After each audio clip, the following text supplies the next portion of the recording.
Olá pessoal do terceiro semestre do curso de Pedagogia da UNEB de Lauro de Freitas, queridíssima colega Patrícia Magres, todos aqueles que nos assistem, as minhas saudações.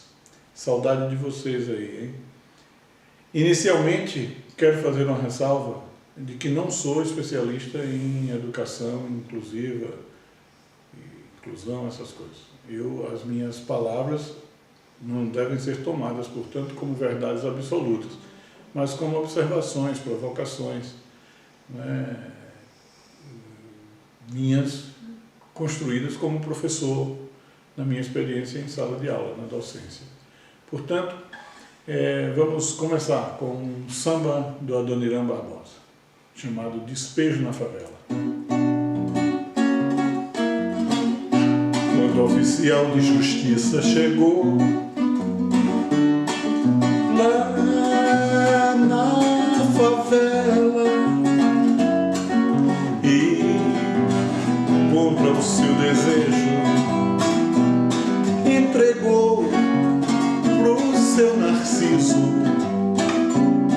um aviso, uma ordem de despejo assinada a seu doutor. Assim dizia a petição: dentro de 10 dias quero a favela vazia e os barracos todos no chão. É uma ordem superior.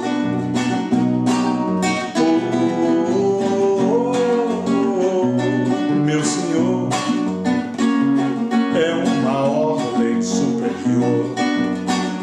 Não tem nada não, seu doutor, não tem nada não. Amanhã mesmo vou deixar meu barracão. Não tem nada não, vou sair daqui pra não ouvir o ronco do trator. Pra mim não tem problema, em qualquer canto eu me arrumo. De qualquer jeito eu me ajeito.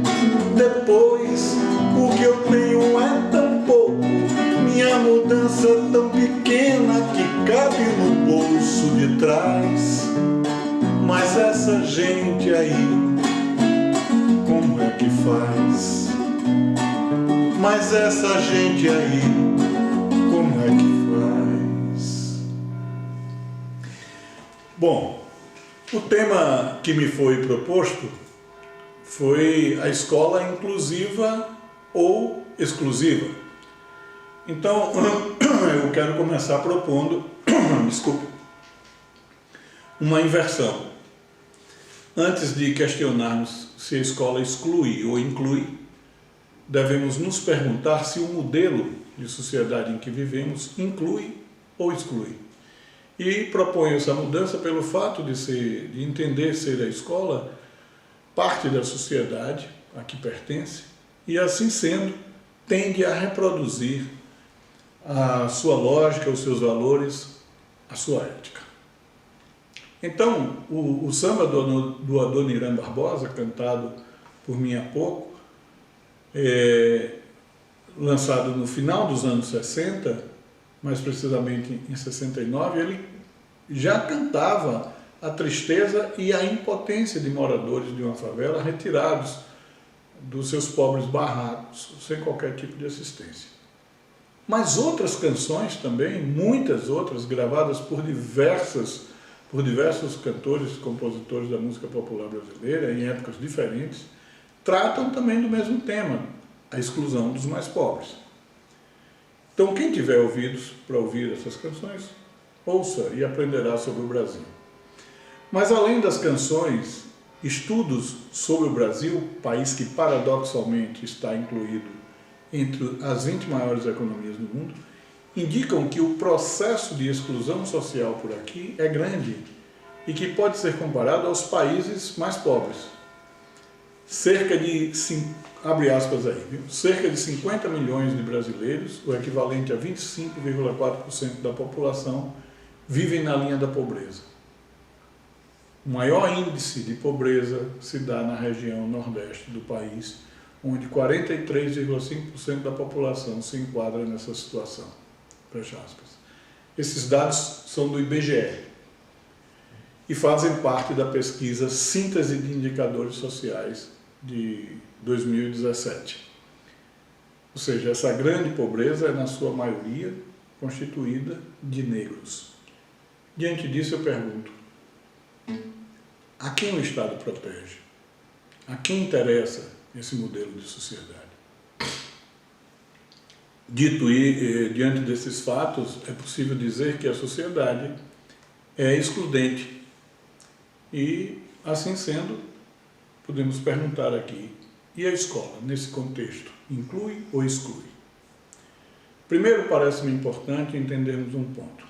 Segundo Althusser, filósofo de origem francesa, ligado ao marxismo estrutural, afirma, de forma bem breve, ser a escola um dos aparelhos ideológicos do Estado.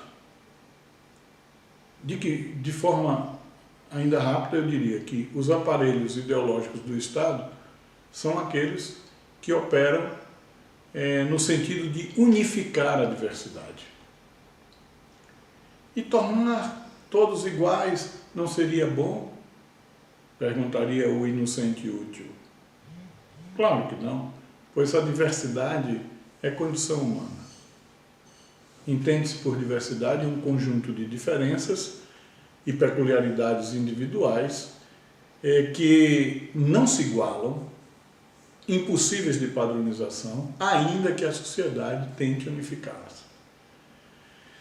Um exemplo, cada um de nós tem 23 pares de cromossomos, mas esses pares não são idênticos, uma vez que as nossas células reprodutivas selecionam bocadinhos e pedacinhos de cada um deles para fazer uma configuração nova e única. Portanto, o DNA de cada um de nós é muito parecido com os dos nossos pais, dos nossos antepassados, mas não é idêntico. Ou seja, a genética nos faz diferentes e únicos. Somos diferentes, portanto, por natureza. Somos diversos também culturalmente.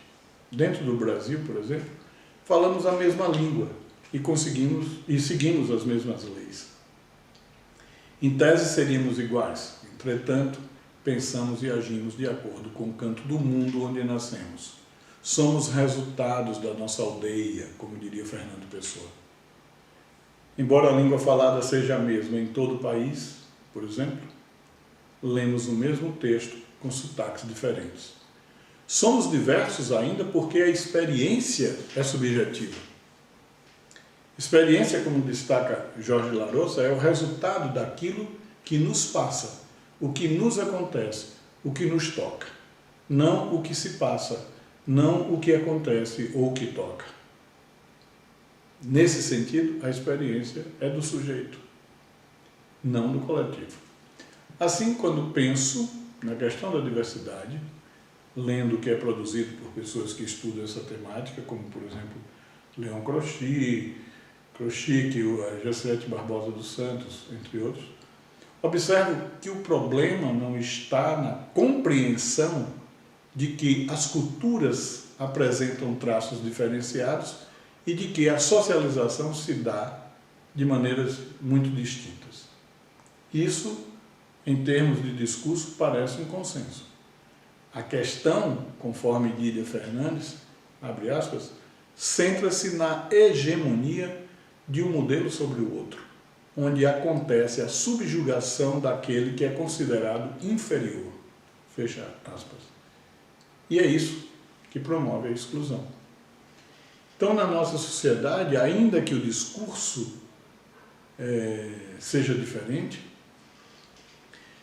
seguindo o raciocínio de Dília Fernandes, as pessoas continuam a viver em seu meio social sob, aspas, sob a égide de uma cultura de normalidade que se desenvolve a partir de uma lógica dicotômica que divide os seres em normais, anormais, iguais, diferentes, perfeitos, deficitários. A consequência direta dessa interpretação fracionária da realidade dos seres vem a ser a segregação e a exclusão de todos aqueles que não se encaixam nos padrões de normalidade estabelecida no contexto social. Ora, se as pessoas vivem sob a égide de uma cultura de normalidade, nos espaços onde elas atuam, certamente reproduzirão essa cultura. Ou seja, apesar do discurso, a escola continua a trabalhar na perspectiva da uniformização e tentar unificar aquilo que é condição humana, no caso a diversidade, é produzir exclusão. Mas pensemos agora sobre o termo escola. Como sabemos, esse termo vem do grego, né, escolar, que significa, acredite se quiser você, lugar do ócio. Isso porque os gregos iam à escola em seu tempo livre, com o objetivo de refletir e de pensar. Mas quem dispunha de tempo livre na antiguidade, na antiga sociedade grega, para usufruir desse ócio? Os homens e homens não escravos. Então, pensar na Grécia era privilégio de poucos. E essa é uma das nossas heranças, para o bem e para o mal. Já no século XIX surgem, quando surgem na Europa as primeiras escolas, nos modos atuais, usufruir do ócio já não era mais o importante, o foco do trabalho.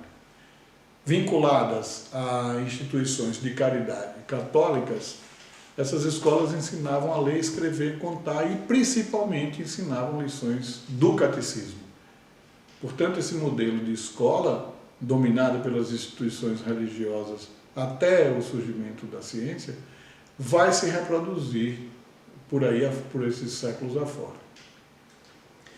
No mundo moderno, com a influência do iluminismo no século XVIII, a escola passa a se responsabilizar pela transmissão do saber científico produzido historicamente.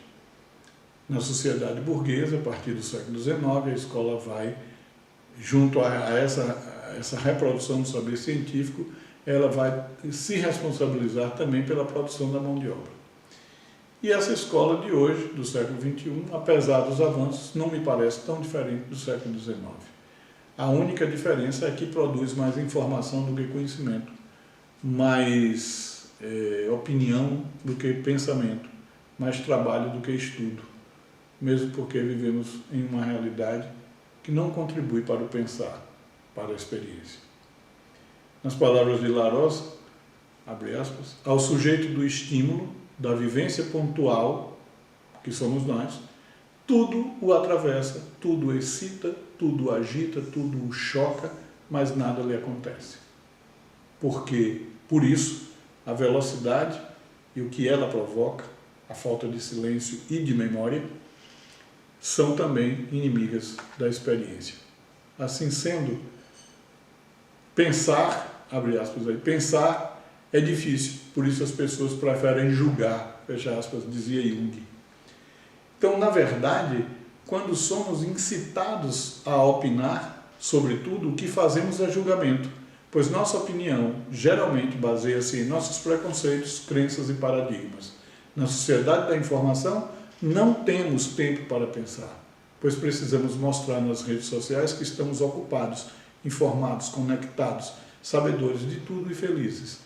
Nesta farsa, terminamos por produzir um grande vazio que nos aliena, que nos conduz para o fanatismo, nos torna dono da verdade, nos faz tiranos, mas também nos deprime. Ou seja, em todos esses modelos, a meu ver, a diversidade como condição humana não é o foco. A diversidade ainda não faz parte de uma ética da vida como um valor. Por enquanto, me parece ser só um discurso. Então, nós professores, por exemplo, quando planejamos uma aula, é possível que não nos passe pela cabeça que podem existir naquela turma cegos, surdos, dislexos, autistas, daltônicos, etc. Involuntariamente, somos conduzidos a pensar a partir de uma cultura da normalidade. E isso é reproduzir a lógica da cultura dominante. Então, arrisco-me a dizer que a escola, incluindo aí a universidade, continua sendo um espaço mais de exclusão do que de inclusão. E para finalizar, entendo que a diversidade é uma questão política. Por isso, se a escola proposta pelo atual governo federal vingar, teremos um retorno às trevas. Então, meus amigos, minhas amigas, para encerrar, eu gostaria de cantar uma canção do Chico Buarque de Holanda, Vinícius de Moraes e Garoto, chamado Gente Humilde. É o meu modo de expressar a minha solidariedade nesse momento ao povo brasileiro. Tem certos dias em que eu penso em minha gente e sinto assim todo o meu peito se apertar. Até parece que acontece de repente, com um desejo de viver sem me notar, igual a como quando eu passo num subúrbio, eu muito bem vindo de trem de algum lugar, e aí me dá uma inveja dessa gente que segue em frente sem nem ter com quem contar. São casas simples com cadeiras na calçada e na fachada escrito em cima que é um lar.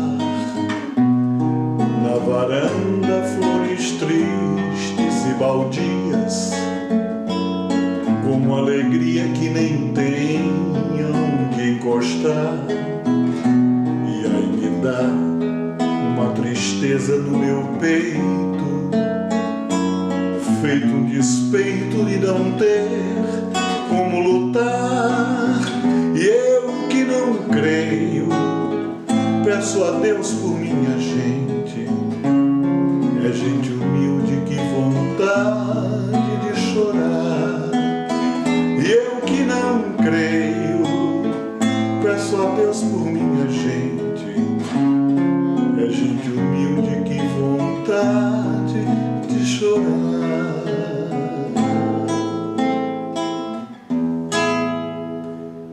Obrigado a todos, felicidade e saúde e paz. Não saia de casa. Beijão.